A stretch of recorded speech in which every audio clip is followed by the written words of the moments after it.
छत्रपती संभाजीनगरातील 17 वर्षीय अर्णव महर्षी यांनी अपघातात अर्धांगवायू झाल्यानंतरही हार मानली नाही। 3 वर्षापूर्वी झालेल्या अपघातात त्याला व्हीलचेअरवर अवलंबून राहावे लागले।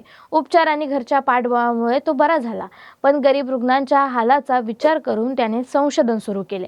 अर्णवला जाणवले की पॅरालाइज झालेल्या हाताला लवकर ताकद मिळवण्यासाठी कमजोर हाताचा नियमित वापर गरजेचा आहे।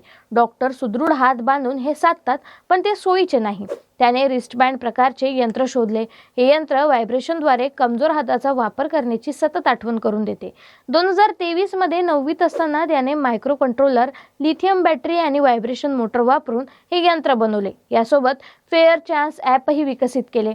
या 2 संशोधनांना पेटंट देखील मिळाले। शुक्रवारी 26 डिसेंबर रोजी नवी दिल्लीत राष्ट्रपती द्रौपदी मुर्मू यांच्या हस्ते विज्ञान आणि तंत्रज्ञान क्षेत्रात राष्ट्रीय बालवीर पुरस्कार त्याला मिळाला।